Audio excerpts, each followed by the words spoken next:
कि हम अस्पतालों में मंदिर नहीं, मंदिरों में अस्पताल देखना चाहिए। हमारे शिष्यों ने हमें बहुत रोका, बोले कहाँ से व्यवस्था करोगे, वैसे ही तो आप इतने थके रहते हो, इतनी कथाएं करते, इतना जागते हो, कहाँ से व्यवस्था करोगे। उनका करने वाले सब भगवान है, और किसी दीनहीन गरीब को अगर निःशुल्क इलाज मिल जाएगा, उसका जीवन बच जाएगा, तो हमें हिंदू होने का सौभाग्य प्राप्त होगा। तो हम मानते हैं कि आप लोगों ने धैर्य किया, और कुछ ज्यादा नहीं। सबरी ने तो 10,000 साल तक इंतजार किया।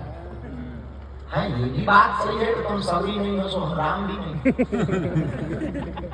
बात भी पक्की, हम राम भी नहीं है ना तुम सबरी। पर 10,000 साल में तुमने इंतजार ही कितना किया। 9 बजे का हमने बोला था, 2 बजे आ गए।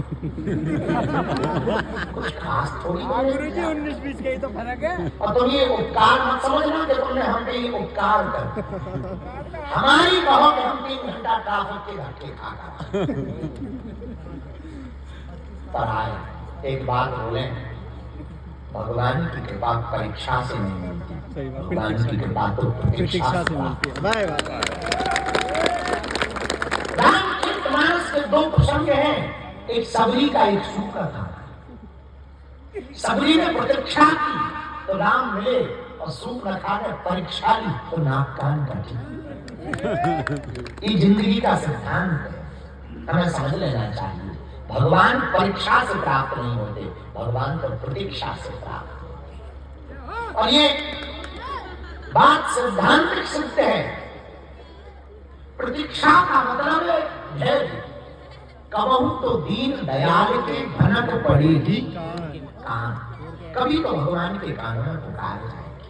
और मेरे पास हमने अपनी जिंदगी में बहुत धक्के खाए, बहुत दुत्कारे सही, और तुम सुनकर चौंकोगे। हमने अपनी जिंदगी के 80% सूर्योदय बिना सोए हुए देखे। 80% सूर्योदय अपनी रातों के सूर्योदय बिना सोए हुए देखे। तो किसी ने हमसे कहा कि बाबा तुम इतना जागते क्यों, इतना भागते क्यों।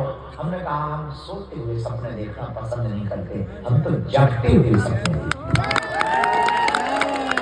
मेरे पागलों, तुमने जो इंतजार किया हमने भी किया। 13 सालों तक हमने भी दुत्कारे से रातों भर जगे। गांव में, अपने गांव में जिसमें हम रहते थे, घर घर जाके भीख मांगते थे। तब हमें चावल और आटा मिलता था, वो लाके हम माँ को देते थे। हमारी माँ रोटी